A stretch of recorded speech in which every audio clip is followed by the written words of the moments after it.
Today on the show, one park, 2 days, and the 8 best pyrotechnics teams in the world.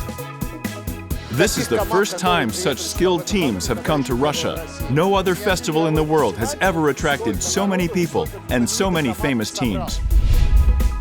Cold coffee with hot rhythms, a tropical paradise in the very center of the Russian capital. This is the 4th festival that we organize, and so far, in terms of the number of participants from Indonesia, is the biggest. I guess more than 1,200 people from different backgrounds. The best day of summer for music lovers, Moscow's oldest open-air music festival. The atmosphere is amazing. Everything is just great. So much fun.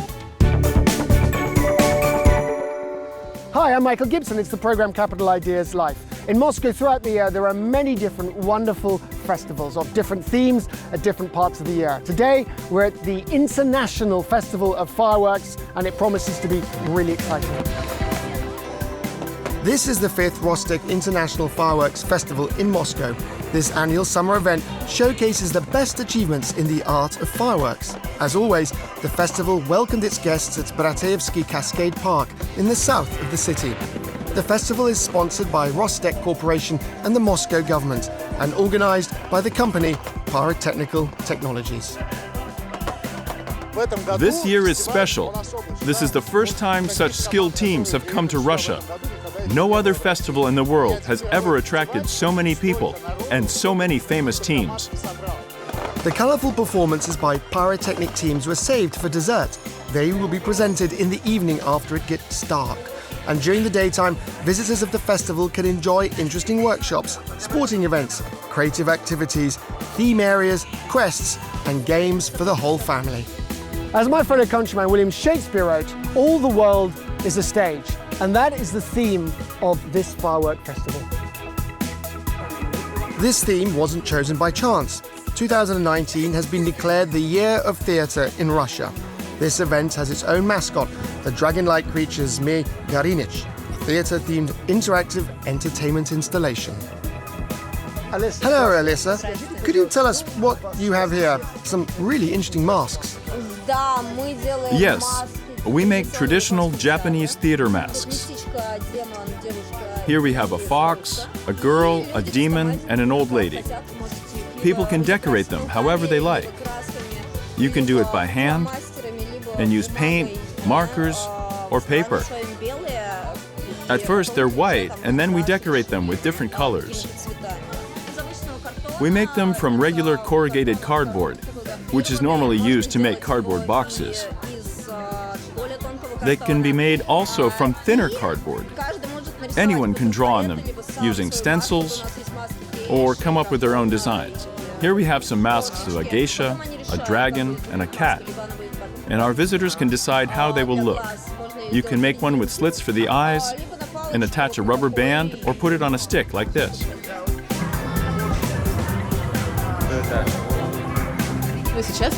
We hold master classes for children, where we teach them how to make sketches of theatrical costumes using a collage technique.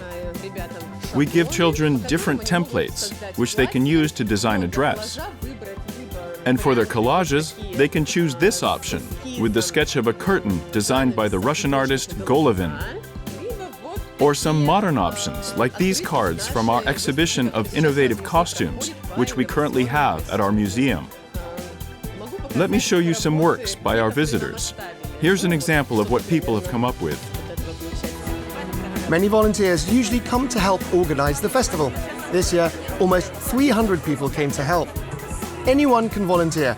You just need to submit an application at the festival's website and stop in for an interview. We're happy to have such big government institutions like Rostec and Rosoboronexport as sponsors. If they're involved in this festival, you can be sure that it's going to be both interesting and at the highest level of quality. Not to mention that the fireworks are always impressive and a lot of fun. And besides, coming here and helping with this amazing event is a great way to spend the weekend after a week of hard work. Last year's festival was attended by almost 700,000 people, and according to our polls, many of them came again this year. I was at this festival 2 years ago, so this year I invited my friends. This is my second time at this festival. It's really cool. Second time here. Last year, we just came to have a look, but this year we bought reserved tickets. The first Moscow International Fireworks Festival was held at Luzhnetska Embankment in August 2015. Back then, first place was taken by the Russian team, with the teams from China and Chile winning the second and third places respectively. The second festival wasn't merely a demonstration of pyrotechnic skills. 2016 was declared the Year of Cinema in Russia, and the entire festival was focused on that theme. Leading pyrotechnics teams from all over the world used 25 tons of pyrotechnics to fire off more than 50,000 shots, which soared more than 300 meters high. Besides making the festival a theme-based event, the organizers also moved the festival's venue to Bratiyevska Cascade Park. The idea proved to be so successful that it was decided to make the park the permanent venue for the festival. This year, the festival presented pyrotechnics shows by teams from Canada, Italy, Pakistan, Spain, Portugal, Argentina, France, and Russia. We were presenting a nice show. We're gonna use some ballet, theater, opera style. We're gonna make the Dancing the Stars tonight. How we met ballet with fireworks? You know, you can play with the effect, the different effect. You can go left, right, down, up. You can play with that. So it's like dancing music. It's like dancing.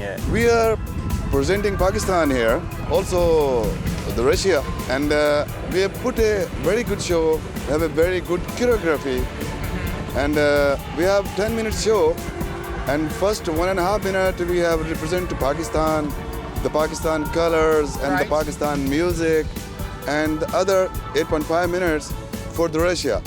While it's not dark enough yet, and the teams are still preparing for the show, let's go over and visit another Moscow festival. I'm at the Afisha Festival. It's a very famous yearly event in Moscow. In London, we don't really have such broad festivals. There, they tend to be much more specific in their themes. But here, I could see thousands of people enjoying a broad variety of activities. The Afisha Picnic is the oldest open-air music festival in Moscow. It's been held every summer since 2004. Today, the Afisha Picnic is considered the main music festival in Moscow. Throughout the years, the festival has featured performances by Blur, The Chemical Brothers, Jamiroquai, Kasabian, Pet Shop Boys, Franz Ferdinand, Courtney Love, John Hopkins, and lots of other musicians.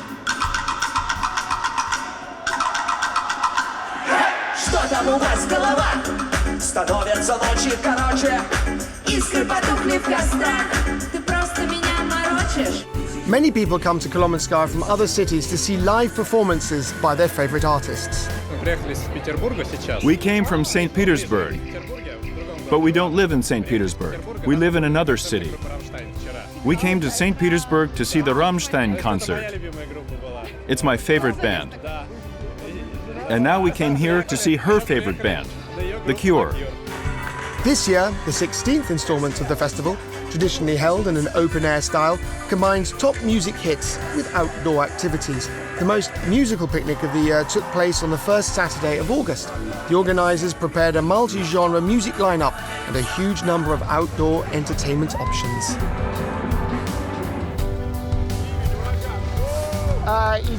There are so many entertainment choices here for both adults and children. Festivals with such a rich program and an incredible lineup of participants usually last at least a couple of days. But at the Afisha Picnic, you can see and hear all the artists in one sitting, as they say here in Russia. Post-punk, classic rock, indie rock, experimental music, hip-hop and a range of variations. The program takes into account the tastes and preferences of all audiences, and even the unpredictable Moscow weather did not get in the way of people enjoying this festival. A well-equipped stage, great sound, no crowding, and a nice food court. Generally, it's much more pleasant to be here than at other festivals. And it's not simply a music festival, it's a festival of outdoor activities. I'm not a big music fan, but what I like about the Afisha Picnic is that there are lots of activities here. Plenty of interesting things to do. The atmosphere is amazing. It's so cool. Totally fun. And of course, the coolest thing is Gasgolder Live. That's really what we came for. This year, there were multiple stages at the Afisha picnic. The summer stage with a rich musical mix, the Russian rap stage, the Selector Live showcase with experimental music and improvisations, and of course, the main stage. That was the stage for the most anticipated headliners of this year's festival. For example, the audience was warmed up by the loud British band Royal Blood. Back in 2015, they won the Brit Award as the best band in the country. The musicians chose a powerful garage sound and proved that contemporary rock is not dead and can actually sound really good. They made the picnic's attendees scream and jump.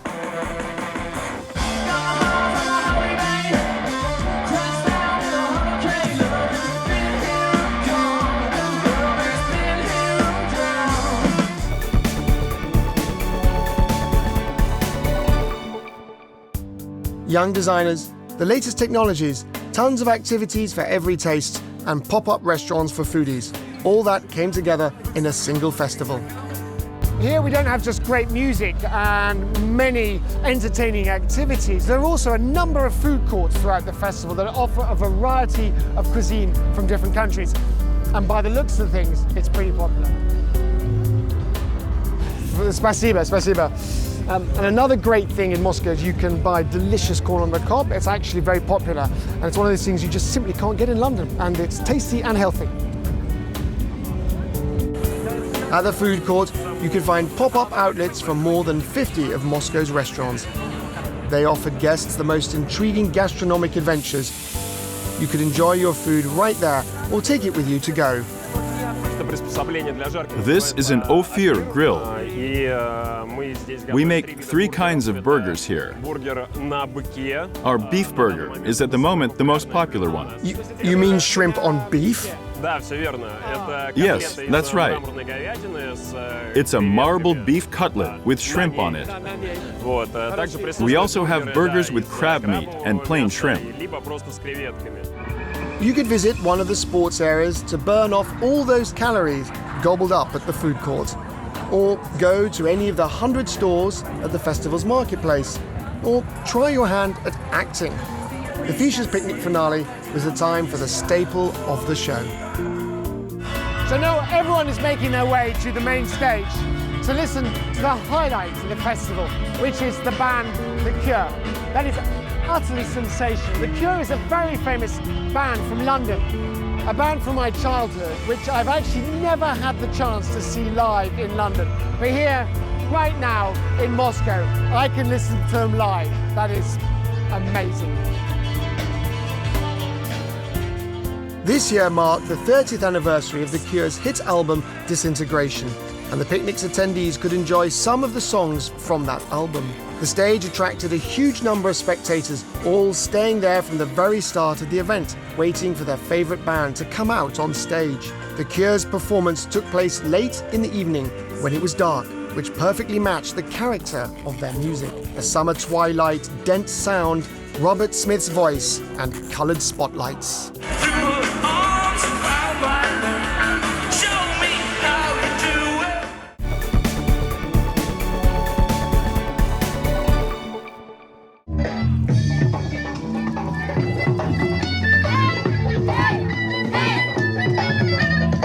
But contemporary rock is not the only thing Moscow can offer you in summer. You can choose from a variety of more exotic festivals, colourful national costumes, coffee from the mountaintops of the island of Java, a fashion show, and handmade snakeskin bags. For 3 days, Krasna Presnya Park became a corner of mysterious Asia. In early August, the 4th Indonesia Festival was held in Moscow. This is the 4th festival that we organize, and so far, in terms of the number of participants from Indonesia, it's the biggest. I guess more than 1,200 people from different backgrounds, like minister, governors, deputy ministers, businessmen, and also artists from Indonesia. So this is the biggest so far. And we still have another 2 days. We expect that the number of transactions will be more. And in terms of the trade transaction, it's both sides. So some, for example, Russian import coffee, tea, some food products, but we also import grain from Russia. So this is two-way traffic, and this is very good because this is what business is about. How to make a mutual benefit between both those two. And I'm glad that business of those two countries are very enthusiastic to attend. But this is only just beginning, and the rest is between them how to finalize. And I walk around during this festival, and I met also some of the SMEs also. They're making deal with their counterpart in Russia. So this is very good. This festival is becoming more and more popular with Moscow's business community. This year alone, 200 pavilions were built in Krasnaya Presnaya Park, where more than 1,000 Indonesians were able to showcase their products. In comparison, the first Indonesia Festival, which was held in Hermitage Garden back in 2016, attracted only 60 people. Can you imagine? Indonesia is a country of 17,000 islands, and every island has its own traditions, as well as its own art. When we first started to prepare for the festival, we completely immersed ourselves in that culture. It's incredibly interesting. There are so many kinds of batik, and each one of them has its own theme and its own patterns. This year, we are representing Western, Central, and Eastern Java, Aceh Province, and Sumatra. People from these regions brought local products with them. People from some areas prefer woodwork. Others offer textile products, and yet others create amazing jewelry. We're continuously trying to expand the festival's program. The number of artists who come from Indonesia every year also keeps rising. They bring very interesting musical shows, song and dance performances, and jaw-droppingly beautiful costumes. This year, the central stage of the festival presented performances by nearly 300 Indonesian artists. Among the participants of this year's festival was Rossiya Airlines, the only Russian airline company that has been offering, since October 2018, direct flights from Moscow to Bali in cooperation with Aeroflot. During that time, 50,000 passengers have used these convenient direct flights. We had a short pause in the flight schedule due to low tourist demand for Bali. But starting from July 1st of this year, we've resumed those flights. At the moment, we have 2 flights a week. And by winter, we're going to increase that number to 3. According to the Ministry of Tourism of Indonesia, the number of tourists from Russia has grown by about 30% compared to last year. And this year, the growth continues. We're one of the fastest growing markets for them. So it was the right choice for us to offer direct flights between our two countries. The Wayang Kulit Shadow Puppet Show, accompanied by a traditional Indonesian gamelan orchestra, told a story about some characters from Indonesian national mythology. Traditionally, one of the most popular parts of the festival has been the Indonesian cuisine. Guests of the festival had the chance to taste authentic Indonesian food and enjoy amazing coffee. As usually, coffee plant tree grew up in 1,000 sea level up, but our coffee very special, 10,000 dpl or sea level. Most people say that I'm crazy man because I plant the coffee tree in near from the beach, just 1 kilometer from beach. I want to be open the coffee shop in Moscow because here is very cool. One of the festival's highlights was the fashion show of the famous Indonesian designer Ferry Sonato. It was his 4th show in Moscow. Ferry Sonato promotes traditional kebaya dresses.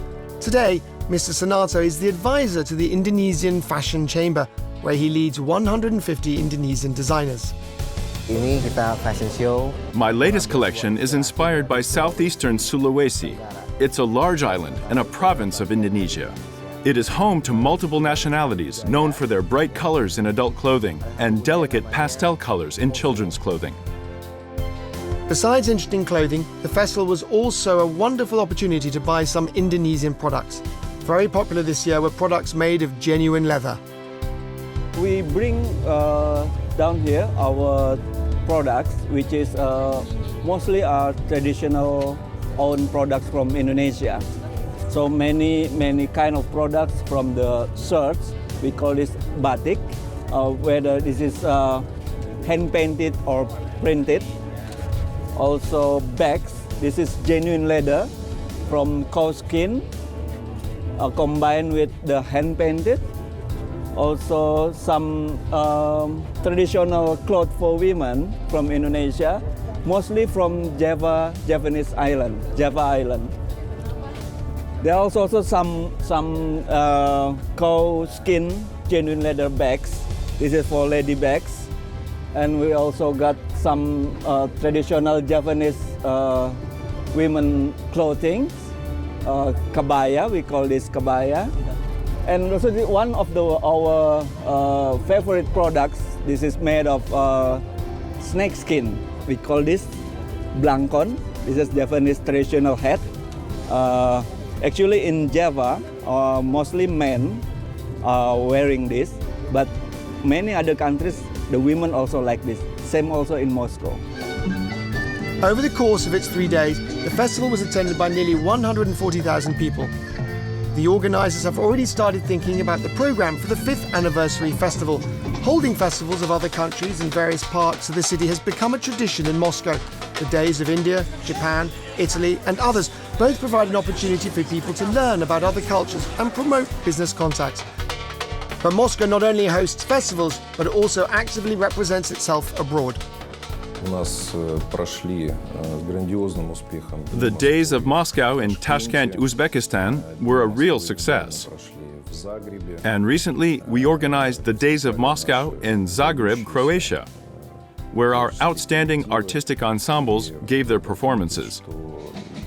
And I should say that I couldn't find a single seat free during their shows. It's clear that there's a high demand for these kinds of events.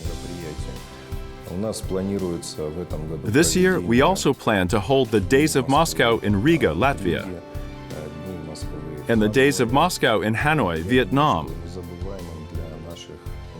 And I hope that our Indian friends will enjoy the Days of Moscow in Delhi and Mumbai. We will also hold for the first time the Days of Moscow in Malaga and Madrid, Spain. As you can see, we have big plans for the rest of the year.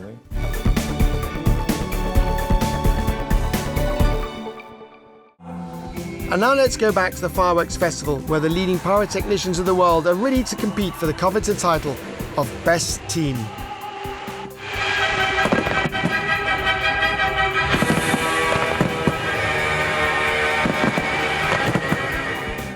This year's pyrotechnics competition is dedicated to the theatre. Each of the teams was tasked with preparing a short 2-minute presentation of their home country using fireworks in the colours of their flag. And then an 8-minute theatre-themed fireworks and light show. And the jury is left to decide whose show is the best. The most important thing for them is to get as many points as they can, while we evaluate the synchronization, music, and how good they are at presenting the given theme. 100 years of the theatre. So, we expect everyone to use classical music. We'll evaluate all that, as well as the smoke and colors. I've participated in many festivals around the world, from Canada to Japan, both as an artist and a jury member. And I must say that the Rostec Fireworks Festival is one of the best and largest anywhere in the world. The first day's contestants were the teams from Canada, Italy, Pakistan and Portugal. The front runners were Luso Pyrotechnica group from Portugal. On the second day, the pyrotechnics teams from France, Argentina, Spain and of course Russia delivered their performances. The votes to the audiences were split. Everyone had their favorite team. Awesome! Cool! Everything's great! The Canadian team are my favorites. I like the performance of the Italian team. It was so nice. This is our first time in Moscow, and we're so glad that we got tickets to this show. The Italian team's performance was just perfect. Most of all, I liked the performance of the team that had won last year's competition. But they were all amazing. We're definitely coming back next year. The results of the festival were as follows. The Italian team Panzera took third place. The Portuguese Luso Pyrotechnica group came in second. And the Russian team, Big Holiday, won first place.